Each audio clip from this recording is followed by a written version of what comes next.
Welcome to Kasane. Thank you, Randall. Who's got a better head? I think I lose.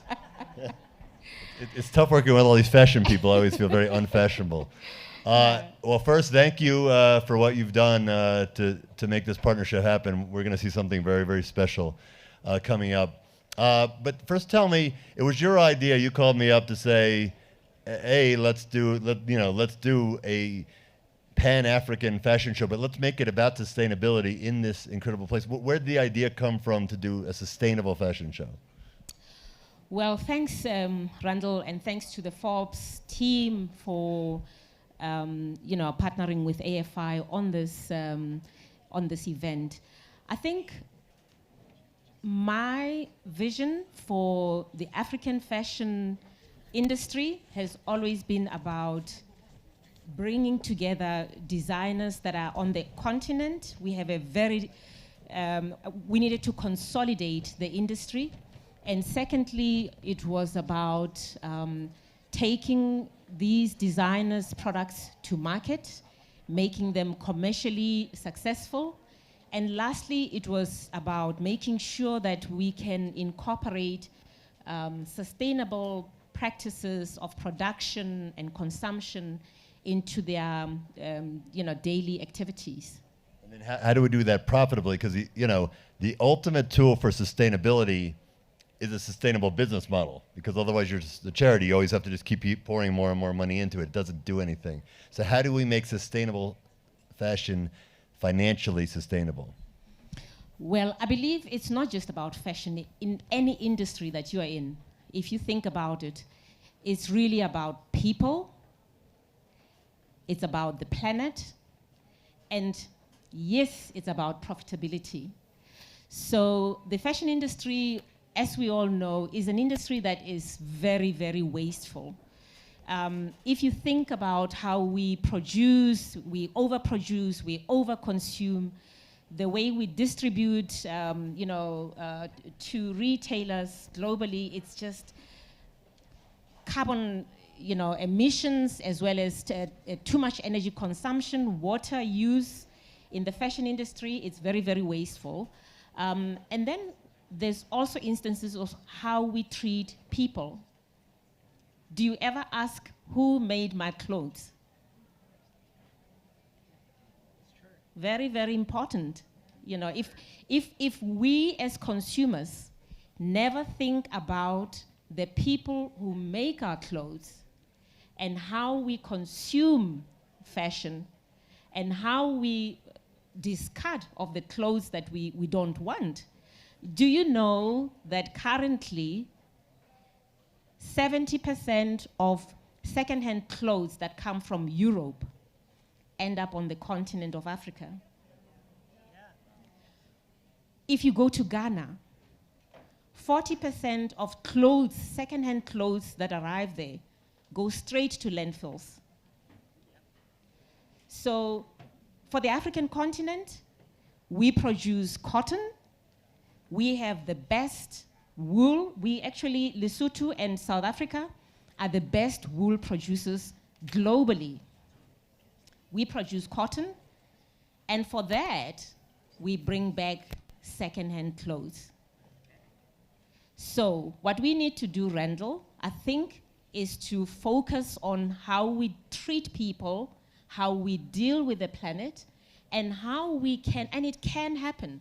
I have no doubt we can be profitable whilst ensuring that we look after people and we look after the planet.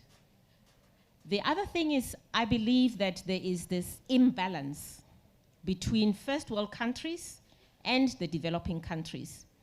In Africa, actually, we have this interesting word. We call it Ubuntu, and I'm sure all of you have heard of it.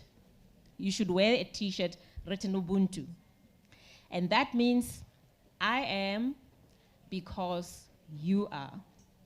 We are interdependent. And not only are we interdependent, we are also interdependent with the planet, with the environment. So we need to bring that sense of respect and not be so selfish and thinking of profits for just one company or the big companies. and ignore the small players. And that's why I'm so excited about the small players that you see selling at the shop here today. So how do you apply that philosophy? I guess we're going to see some of that, bringing the manufacturing and the designing of fashion to the continent where so much of the material is produced. So how did that affect what we're going to see in a few minutes? So I have a few interesting models. I think the one you saw, a designer from Mauritius who uses a plant that grows in Mauritius to make his clothing. And that's fully biodegradable, okay? There's another designer, he's not part of the show today, but many of them are. They make their clothes to make sure that they either reuse, they recycle, or they repurpose the clothing.